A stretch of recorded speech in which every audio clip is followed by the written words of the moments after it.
সূরা হুজরাতের একটি আয়াত আমি তেলাওয়াত করেছি, 9 নম্বর আয়াত, ইন্না নাহনু নাযালনা যিকরা ওয়া ইন্না লাহু লাহাফিজুন। রাসূল করিম সাল্লাল্লাহু আলাইহি সাল্লামের একটি হাদিস আপনাদের সামনে তেলাওয়াত করেছি, মান ইউরিদিল্লাহু বিহি খায়রান ইউফাক্কিহু ফিদ্দিন। সম্মানিত মুআজ্জাজ হাজিরিন, এই অল্প সময়ের ভিতরে আমি সেই বিষয়ের উপর গুরুত্ব নসিহা আমি করব। আল্লাহ তাআলার কাছে দোয়া করবেন, আল্লাহ তাআলা এই গোলামের জবান থেকে আল্লাহ যেন সেই কথাগুলো বাহির করায় যে কথাগুলো আমাদের জীবনে সব থেকে বেশি প্রয়োজন। আমিন বলেন। সম্মানিত মুআজ্জাজ হাজিরিন, আমাদের একটা শিক্ষা আল্লাহ তাআলা ফরজে আইন করেছেন, একটি শিক্ষা অর্জন করা প্রত্যেকটি মুসলমান নর এবং নারীর জন্য ফরজ। সেই শিক্ষাটার নাম কি বলেন? এটা শুধু হুজুরেরা শিখবে, মসজিদের ইমাম শিখবে, আর আপনার 4-5 জন ছেলে মেয়েদের মধ্যে একজন কোরআনের হাফেজ হবে এমনটি নয়।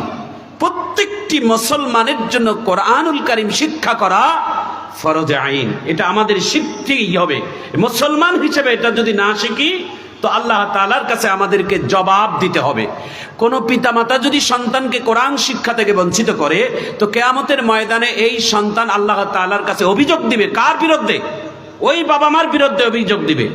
আপনি আপনার সন্তানকে ইংলিশ মিডিয়ামে পড়ালেন, আপনি আপনার সন্তানকে অনেক বড় বাংলায় জেনারেল শিক্ষিত বানালেন, বিদেশে থেকে লেখাপড়া শিখাইলেন, কিন্তু কোরআনের শিক্ষাটা আপনি দিলেন না, তো কিয়ামতের ময়দানে আল্লাহ তাআলার কাছে ওই সন্তান অভিযোগ করবে বাবা মার বিরুদ্ধে, আল্লাহ আমার বাবা মা আমাকে ছোটবেলায় কোরআনের শিক্ষা দেয়নি। আমাদের বাংলাদেশের শ্রেষ্ঠ শাইখুল হাদিস আল্লামা আজিজুল হক রহমাতুল্লাহ আলাইহি, তিনি একটা তার অমূল্য কথা, অনেক সুন্দর একটি দামি কথা তিনি বইয়ে লিখেছেন। এটা মুসলমানের জন্য এটা সব থেকে একটা দামি নসিহা।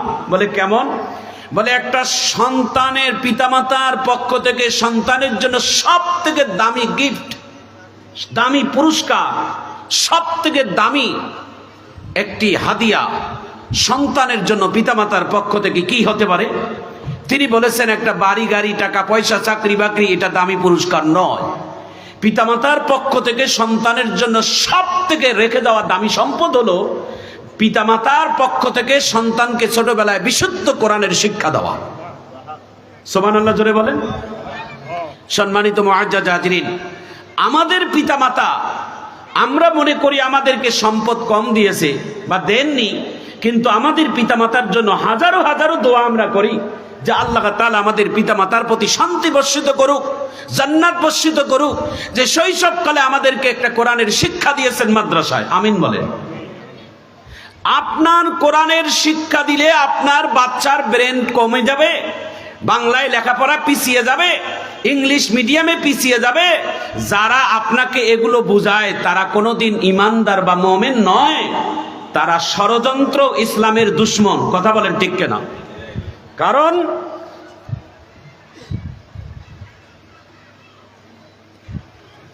কারণ হচ্ছে মুসলমানের জন্য কোরআনের শিক্ষা, এই শিক্ষাটা যখন শিক্ষা হবে, জানে ইহুদি নাসারাদের মাথায় বড় বুদ্ধি, তো আমরা তো মুসলমান, আমরা মনে করি অনেক কিছু না। ইহুদি নাসারাদের মাথার চাল দেখেন, তারা আমাদের ফজরের নামাজের পরে ছোট্ট ছোট্ট বাচ্চাগুলো মসজিদে গিয়ে মাদ্রাসায় গিয়ে মক্তবে যায় কোরআনের শিক্ষা করবে। এটা আমাদের আদি যুগ থেকে এই সিস্টেমটা হয়ে আসতেছে।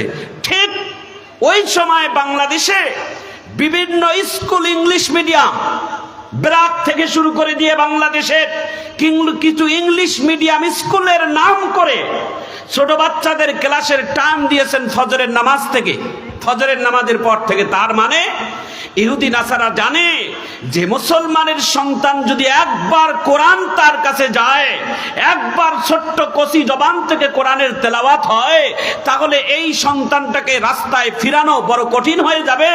এই জন্য ছোট্ট ছোট্ট বাচ্চাদেরকে কোরআন শিক্ষার সময়টাতে আমাদের দেশের কিছু স্কুল পাঠিয়ে দিয়েছে, যাতে করে কোরআন শিক্ষা থেকে এই মুসলমান বঞ্চিত থাকে। জোরে বলেন নাউজুবিল্লাহ। সম্মানিত মুআজ্জাজ হাজিরিন, মনে রাখবেন, আপনি আমি মুসলমান, আমার রবের ভাষা কোরআন, আমার রবের ভাষা কোরআন। আল্লাহ তাআলা এই কোরআনের ভাষাটাকে আরবি হিসেবে নির্বাচিত করেছেন আল্লাহ। এই কোরআনের ভাষা আমাদেরকে শিখতে হবে, কারণ আমরা যে কবরে পরপারে যাব, ওই কবরের পরপারে আপনার আমার জন্য একটা সওয়াল হবে, মান রব্বুকা ওমান দীনুকা ওমান নবিয়্যুকা। প্রশ্ন হবে আরবিতে, উত্তর হবে আরবিতে, জান্নাতের ভাষা হবে আরবিতে, কবরের ভাষা হবে আরবিতে, মিজানের ভাষা হবে আরবিতে। তাহলে আপনি কেন আপনার সন্তানদেরকে ছোট্টবেলায় কোরআনের শিক্ষা দিবেন না? একটা বাচ্চা ছোট্টবেলায় কোরআনের শিক্ষা শিখবে। কে বলেছে আপনার বাচ্চা কোরআনের হাফেজ হওয়ার পরে তারা বাংলা ইংলিশ মিডিয়ামে পড়তে পারবে না? বাংলাদেশে অসংখ্য মাদ্রাসা আছে, তালাশ করবেন। আমাদের দাওরায়ে হাদিস কমপ্লিট করার পর অনর্গল ইংলিশে কথা বলবে, ছোট্ট ছোট্ট বাচ্চাগুলো অনর্গল ইংলিশে কথা বলবে, তারা প্রত্যেকটা স্কুলের মধ্যে গিয়ে ভালো রেজাল্ট করবে। এরকম হাজারো প্রমাণ আছে। সুতরাং এগুলোর থেকে, কোরআন থেকে কোনো বাচ্চা যেন আমাদের দেশে যেন বিরত না থাকে, এটার দিক থেকে আমাদেরকে সতর্ক থাকতে হবে। জোরে বলেন আমিন। প্রিয় ভাইয়েরা আমার, প্রিয় বন্ধুরা আমার, আমাদের পার্শ্ববর্তী দেশ মালয়েশিয়া, কাতার, সৌদি আরব, ইয়েমেন, এই দেশগুলোতে যদি, মুসলিম কান্ট্রিগুলোতে যদি যান, প্রত্যেকটা স্কুলে, প্রত্যেকটি কলেজে, প্রত্যেকটা ভার্সিটিতে বাধ্যতামূলক কোরআনের শিক্ষা শিখতে হবে। আমাদের বাংলাদেশের আমরা ওলামায়ে কেরামের সব থেকে প্রাণের দাবি, এই দেশে দেশ স্বাধীনের পর থেকে বাংলাদেশের ভার্সিটি বলেন, কলেজ বলেন, স্কুল বলেন, হাই স্কুল বলেন, প্রত্যেকটাতে আরবি শিক্ষক আছে। কিন্তু আমরা চাই, জোরালোভাবে দাবি করি, বাংলাদেশের একেবারে 1 ক্লাস থেকে শুরু করে দিয়ে একেবারে মাস্টার ডিগ্রি পর্যন্ত বাংলাদেশের প্রত্যেকটা শিক্ষা অঙ্গনে এক একটা করে কারি সাহেব, দাওরাতুল হাদিস, মাস্টার্স কমপ্লিট করার বিশুদ্ধ কোরআনের শিক্ষক এক একটা করে স্কুলে নিয়োগ দেওয়া হোক। যে স্কুলের বাচ্চাগুলো ইমামতি করার যোগ্যতা রাখে, জোরে বলুন ঠিক কিনা? এটা আমরা আমাদের মাননীয় এই দেশের সরকার, এই দেশের গভর্নমেন্টের কাছে আমাদের বারবার দাবি। কেন? বাংলাদেশে ইদানিং আমাদের দেশের প্রত্যেকটা শিক্ষাঙ্গনে ক্লাসের মধ্যে গানের, নাচের তারা শিক্ষক শিক্ষিকা নিয়োগ দিয়েছেন। কিন্তু দুঃখ লাগে, এটা মুসলমানের রাষ্ট্রও দাবি করি আমরা, যেখানে 90% মুসলমানের উপর বসবাস করে, সেখানে মুসলমানদের কথা বলার কোনো অধিকার নাই। কথা বলেন ঠিক কিনা? এই যে দেখেন, কয়েকদিন হলো বাংলাদেশে আমাদের একটা হিন্দু ধর্মের মধ্যে সব থেকে বড় তাদের উৎসব পালিত হলো। তাদের বাংলাদেশে আমাদের উৎসব পালন হলো। সবাই বুকে হাত দিয়ে বলেন, সাংবাদিক ভাইয়ারা এটা আছেন, প্রচার করে দিতে পারবেন। বাংলাদেশের মধ্যে বিগত স্বৈরাচারের শাসনে তারা বাহিরের কাছে প্রকাশ করেছে, বিগত স্বৈরাচারের 15 বৎসরের মধ্যে বাংলাদেশের অনেক পূজা মণ্ডপে, দুর্গা পূজার মধ্যেও অনেক দুর্ঘটনা ঘটেছে, মারামারি কাটাকাটি হয়েছে, অনেক কিছু দুর্ঘটনা ঘটেছে। কিন্তু বলেন তো বুকে হাত দিয়ে, 5ই আগস্টের পর বাংলাদেশে এবার হিন্দু ধর্মের সব থেকে বড় দুর্গা পূজার মধ্যে কোন পূজার মণ্ডপে একটা দুর্ঘটনা ঘটে নাই। প্রত্যেকটা মণ্ডপের মধ্যে দেশের মুসলমানেরা পাহারাদার দিয়েছেন। জোরে বলো ঠিক কিনা? তারা আমাদের দেশ নিয়ে খেলা করতে চায় এবং আমাদের দেশের ষড়যন্ত্র কিছু হলেই বহির্বিশ্বের কাছে, ভারতের কিছু মিডিয়াই আছে, তাদের কাজে হচ্ছে, ওদের দেশের কোনো চিন্তা নাই। ও দেশের একজন মন্ত্রী তিনি সাক্ষাৎকারে তিনি বলেছেন, বাংলাদেশের নির্বাচন আন্তর্জাতিক মানের দেখতে চাই। ওরা বলছে, আরে বেটা ভারতের দালাল, তোদের দেশ তোরা সামলা, আমাদের বাংলাদেশের দিকে তাকাইতে হবে না, তোরাই হলেন সব থেকে বিশ্বের বড় সন্ত্রাসী। জোরে বলো ঠিক কিনা? আমাদের দেশ নিয়ে তোমাদের চিন্তা করার দরকার নাই। অনেক চিন্তা করে দেশকে তোমরা পিছিয়ে দিয়েছো। আমাদের দেশ নিয়ে আমাদেরকে ভাবতে দাও, আমরা ভেবে চিন্তা আমাদের দেশকে কিভাবে এগিয়ে নিতে চাই আমরাই চেষ্টা করব। জোরে বলুন ঠিক কিনা? সবাই একটা হাত উত্তোলন করে আল্লাহু আকবারের আওয়াজ দেন তো। মনে হচ্ছে মরা মরা ভাব। জোরে আল্লাহু আকবারের আওয়াজ দেন, যাতে করে আশেপাশের মানুষজন সবাই কোরআনের মাহফিলে এসে উপস্থিত হয়। নারায়ে তাকবীর, নারায়ে তাকবীর। আরো আওয়াজ দিলে অসুবিধা আছে কি? শিল্পী জগতের অনেক শিল্পীরাও আছেন, আলেম ওলামা আছেন, আপনারা সবাই একটা হাত তুলে মাঝে মাঝে আল্লাহু আকবার বলবেন। হ্যাঁ, আমি কোরআনের একখানা আয়াত তেলাওয়াত করব। এই আয়াত শোনার পর সবাই হাত তুলে আল্লাহু আকবার বলবেন ইনশাআল্লাহ। বলেন, ঈমান শক্তিশালী হবে, ঈমান মজবুত হবে। একটু সবাই জোরে বলেন আমিন। বিসমিল্লাহির রহমানির রহিম।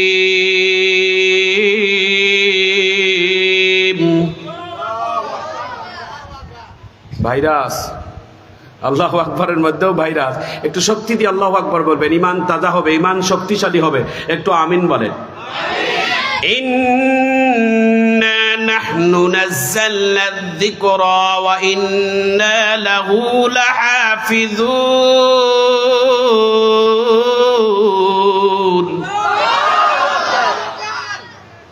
মুসলমান ভাইয়েরা আমার, বন্ধুরা আমার, মনের দুঃখে কথাটা বলতে হয়, বলে দিচ্ছি বাবা।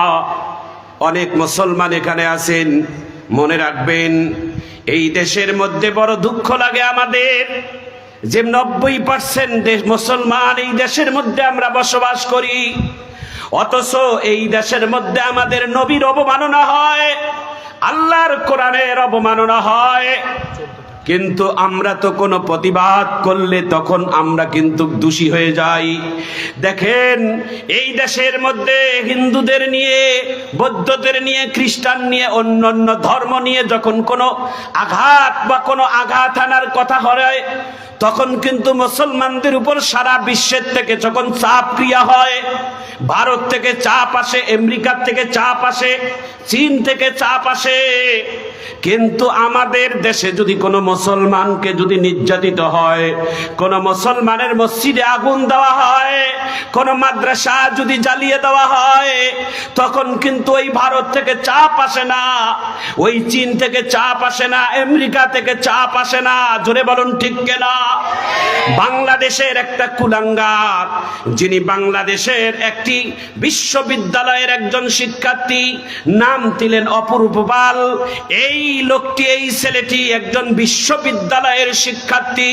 কিছুদিন আগে তার ভার্সিটির ভিতরে, তার ক্লাসরুমের ভিতরে আল্লাহর পবিত্র কালামুল্লাহ শরীফ, মুসলমানদের জীবনের থেকে যেই কোরআন বড় দামি, মুসলমানের সব থেকে দামি সম্মানের কিতাব, যেই কিতাব হাত থেকে পড়লে জমিন থেকে উঠে চুমু খায়, যেই কোরআন হাত থেকে পড়লে মাথায় নিয়ে চুমু খায়, যেই কোরআন হাত থেকে পড়লে বুকে নিয়ে কান্নাকাটি করে, এই 90% মুসলমানের দেশের ভিতরে এই অপূর্ব বাল একজন হিন্দু ভদ্র ছেলে, হিন্দু। এই ছেলেটি ভার্সিটির ছেলে, এই ভার্সিটি পড়ার ছেলেটি আল্লাহর পবিত্র কোরআন তিনি পাবলিক লাইফের মধ্যে দিয়ে জমিনের মধ্যে একটার পর একটা পাতা চিরে চিরে জমিনের মধ্যে ফেলাই দিয়ে, পায়ের মধ্যে বোট জুতা পা দিয়ে কোরআনের পাতার মধ্যে পা দিয়ে লাথি মারতেছে, আবার বড় বড় কথা বলতেছে।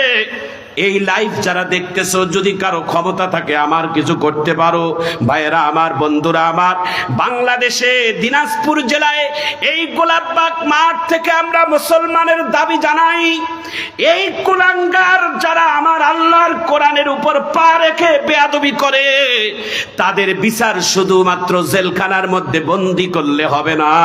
এই দেশের 18 কোটি মুসলমান আমরা দেখতে চাই কখন এই ছেলেটার জনভাবে তাকে জনসমক্ষে গলার মধ্যে রশি দিয়ে ফাঁসি দেওয়া হবে। কারা কারা দেখতে চান একটু হাত উত্তোলন করে আল্লাহু আকবার বলে দেখা। একটু জোরে হাত তুলে আল্লাহু আকবার বলে, আরো জোরে বলেন আল্লাহু আকবার। আমরা জেলখানায় এদেরকে জামাই আদর করবেন জেলখানার ভিতরে, তা হবে না। জনগণ এদেশের মানুষ দেখতে চায় এই কুলাঙ্গার, যে কুলাঙ্গার পায়ের জুতা দিয়ে আল্লাহর কোরআনকে লাথি মারলো, একে জনসমক্ষের সামনে তাকে গলার মধ্যে ফাঁসি দিয়ে মারা হোক। আল্লাহ যেন কবুল করেন, আমিন বলে। এবং অবিলম্বে এদেশের মধ্যে একটা আইন করা হোক, যেন শুধু মুসলমান না, কোন ধর্ম নিয়ে কেউ যেন কোনো কটূক্তি না করতে পারে। একটু জোরে কেন আমিন। আমরা যেমন মুসলমান, অন্যান্য ধর্মকে আমরা শ্রদ্ধা এবং সম্মান করে কথা বলি। তার প্রমাণ দেখেন, বাংলাদেশের যখন 5ই আগস্টের ঘটনা হলো, বাংলাদেশের 5ই আগস্টের পরে আমি আমরা কি শেষের দিকে সম্মানিত মুআজ্জাজ হাজিরিন, বাংলাদেশের 5ই আগস্টের পর বাংলাদেশে কিছু মন্দিরের মধ্যে আগুন নিজেরাই জ্বালিয়ে দিয়ে আন্তর্জাতিক মহলের মধ্যে তারা প্রসার করতে চেয়েছে যে এদেশের মুসলমানেরা হিন্দুদের তারা মন্দিরের মধ্যে আগুন দিয়ে জ্বালিয়ে দেয়। কিন্তু এটা কি সত্য ঘটনা না মিথ্যা ঘটনা? বলেন, বুকে হাত দিয়ে বলেন সত্য না মিথ্যা? আরো জোরে বলেন সত্য না মিথ্যা? প্রিয় ভাইয়েরা আমার, প্রিয় বন্ধুরা আমার, তার প্রমাণ হচ্ছেন বাংলাদেশে আমাদের রংপুর বিভাগের, আমাদের কুড়িগ্রাম জেলার আপনার সেই একটি থানা, সেই থানার মধ্যে একটি মন্দিরের মধ্যে যারা কয়েকজন যুবক তারা মুখের মধ্যে গামছা বেঁধে আগুন জ্বালাইতে দিতে আসছিলেন এবং আগুন জ্বালিয়ে দেওয়ার পর জনগণের কাছে যখন ধরা পড়েছেন, সব কয়টাই অমুসলিম, সব কয়টাই হিন্দু, যারা নিজেদের পূজা মণ্ডপে নিজেদের দেবতার শরীরের মধ্যে আগুন দেওয়ার জন্য নিজেরাই আসছিলেন। নাউজুবিল্লাহ বলেন। সম্মানিত মুআজ্জাজ হাজিরিন, সুতরাং আমাদেরকে কোনোভাবেই আপনারা ষড়যন্ত্র করে ঠেকাইতে পারবেন না, কারণ আপনারা যতই ষড়যন্ত্র করেন আমাদের ষড়যন্ত্রের জবাব একজন দিবে এবং আমাদের ষড়যন্ত্রের জবাব স্বয়ং আল্লাহ নিজেই দিবে। বহুত ষড়যন্ত্র করেছেন মুসলমানকে নিয়ে। আজকে দেখেন বহুত দুঃখ লাগে, এই যে দেখেন হামাসকে নিয়ে কত খেলা চলতেছেন, ফিলিস্তিনকে নিয়ে। এইদিকে জাতিসংঘের অধিবেশনে শান্তি শান্তি বলে সবাই চিল্লাচ্ছে, জাতিসংঘের অধিবেশনে সবাই চিল্লাচ্ছে শান্তির জন্য, যেখানে বাংলাদেশের সমস্ত মুসলিম রাষ্ট্রগুলো নিস্তুপ হয়ে আছে। বাংলাদেশের ইসলামিক বড় বড় মহারাষ্ট্র, ক্ষমতাসম্পন্ন মহারাষ্ট্রগুলো যারা বসে আছে, বাংলাদেশের প্রায় 39টা দেশের কিছুমাত্র সাধারণ জনগণ তারা স্টিমারের মধ্যে কিছু খাবার দ্রব্য নিয়ে হামাসের মাটিতে, সেই ফিলিস্তিনের মাটিতে গেছেন। আল্লাহ তাআলা তাদের জীবনের ঝুঁকি রেখে জীবনের চিন্তা করে নাই যে বাঁচবো কি মরবো, এই চিন্তা করে নাই, শুধুমাত্র মুসলমানের চিন্তা করে তারা চলে গেছেন। সুবহানাল্লাহ বলেন। আজকে সেই দেশের মধ্যে নিয়ে কত ষড়যন্ত্র চলছে। একদিকে শান্তির কথা বলে, একদিকে হামাসের ফিলিস্তিনের সৈনিকদের মুসলমানদেরকে শান্তির কথা বলে তাদেরকে নিস্তুপ করে দেওয়ার পরে আরেক দিক থেকে বোম ফেলাই জনগণকে। আজও ফিলিস্তিনের মাটিতে আজও হামাসের অনেকগুলো জায়গায় বোম ফেলানো হয়েছে শান্তির কথা বলে। সম্মানিত মুআজ্জাজ হাজিরিন, সুতরাং আর খেলা চলবে না, সমস্ত খেলার জবাব একজন দিবে, তিনি কে? একটু জোরে বলেন, তিনি কে? সুতরাং মুসলমানকে নিয়ে আর খেলা চলবে না, মুসলমানকে নিয়ে আর ষড়যন্ত্র করবেন না। বাংলাদেশের মুসলমান এবার শিখেন, বাংলাদেশের মুসলমানদেরকে আমরা অনুরোধ করব, আপনারা অনেক নির্যাতিত হয়েছেন, অনেক দেখেছেন, কমপক্ষে বাংলাদেশের মুসলমান এবার ভুল করবেন না। বাংলাদেশের সকল ইসলামিক দলগুলো ঐক্য হতে যাচ্ছে, সমস্ত ইসলামিক দল যেখানে থাকবে আমরা মুসলমানেরা সেই পাকেই থাকবো। জোরে বলেন কারা কারা থাকবো কিনা? আল্লাহু আকবার বলে দেখা। আল্লাহ তাআলা আমাদের সবাইকে